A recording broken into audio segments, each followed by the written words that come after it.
All right, brunette millennial. Men will chase you even when they don't want you, even when they don't like you, even when they don't see a future with you or a relationship. Men will chase you just for the purpose of the chase. This is actually true. So a lot of guys will do this for the thrill of the hunt. They need to prove to themselves that they can acquire you, okay? Purely for the sake of their own ego. This is the truth.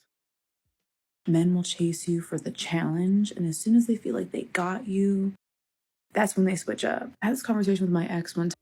So this all depends on the context, okay? So some guys will chase the girl for ego and then ditch her. This is true. But a lot of times when guys do this chase, right, they get attached to the idea of acquiring something because they really want it.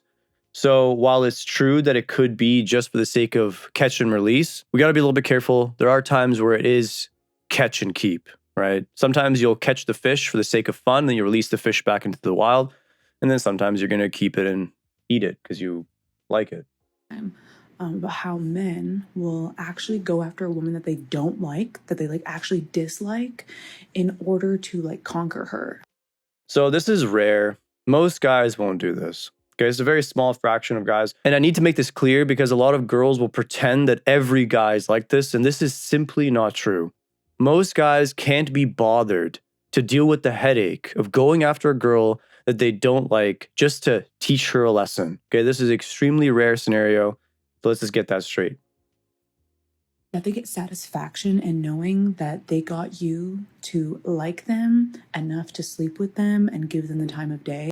This is principally based behavior, right? So certain types of guys obviously will go to extreme lengths to prove a point, right? And let's be honest, a lot of girls aren't that great of people. They act like they're superior to everybody and that no man is good enough. Eventually, that type of girl will cross paths with a guy that really wants to prove a point. He will then expend all of this energy to prove a point to that girl and crush her ego. We can argue all day that it's evil, and I probably agree with you to some degree.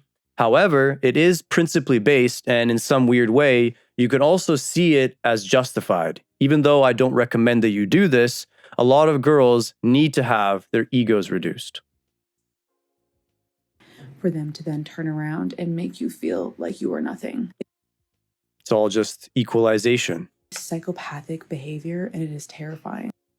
See, it's not that terrifying. The truth is, girls don't understand that their own narcissism creates so many problems in dating, but because it's not direct, like doing this type of game where you lead a girl on only to crush her, it's covert, and any sort of covert behavior like this that's passive, it always feels less negative. And the reason it feels this way is because the pain is spread out over long periods of time, instead of the pain being hyper-focused and momentary and direct. So you feel this massive spike of pain instead of a long, drawn-out, constant pain over a long period of time.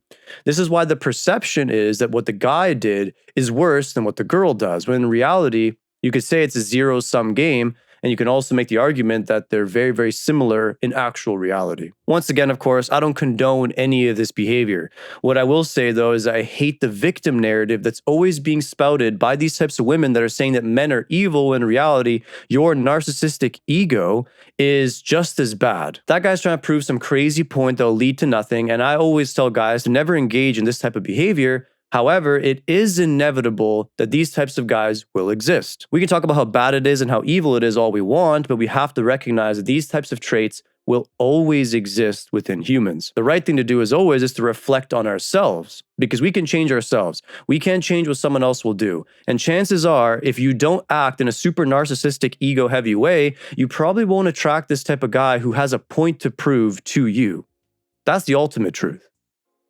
And I brought this conversation up to multiple other men in my life, male friends, who confirmed the same thing. So if you feel like that man doesn't like you, and not just he's not into you, but dislikes you, he does. The problem with this feelings-based thing is now a girl has one more argument to convince herself that that guy isn't for her. Essentially, it opens the door to buying into a false perspective. If the guy isn't able to draw a boundary without the risk of the girl automatically assuming it's an evil intent, we will never be able to have any form of relationships. Unless, of course, you buy into the egalitarian lie that men and women are completely equal and we have to treat each other exactly the same. This is just another version of women trying to acquire feminine supremacy. She's throwing out a little bit of truth to suck you in because because we do know that men like that exist, she's painting the story in a way that makes it seem like a lot of men do this, way more than actually do, so that image of fear can grow in your head so that you can then justify leaving a perfectly good man that told you something out of principle that you should have been told. She's basically trying to remove a man's ability to hold a woman to a standard simply because a minority case exists where some men are willing to go through extreme lengths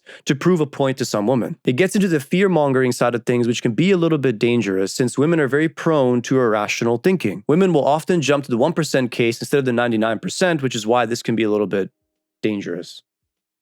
Makes you feel like everything is a competition. It is. And if you've ever had the thought like, does this guy hate me? Because this behavior is not that of a man or even a person who likes somebody. Like if he's treating you worse than he would even treat a friend, that man does not like you. Once again, of course, this is feminine projection onto how men should treat women based on what they think, when in reality, all they want is feminine supremacy. This, of course, is an extremely tiring subject because it's constant women trying to lecture men how they should treat women and what it means for a man to truly love a woman based on what she thinks should happen. Most of the time, all they're doing is projecting what they think is love onto men and assuming that men must love the same way, which we know is not true. Men love very differently. One example, of course, is how men love through possession. A lot of modern women will spin that as evil. I would argue the opposite. When you possess something, you want to take care of it. You don't want to take care of it only for your own selfish desire, but for their best interest. To say that men never protect women from themselves is blatantly a lie. But of course, you can imagine how many walls we have to climb over in order to get to that truth at the very end. Feminism, I know what's best for me. My free will, of course, will guide me in the right direction. Then hypergamy comes into the equation as well. It then becomes extremely hard to distill down this very basic truth. The basic truth that men have to lead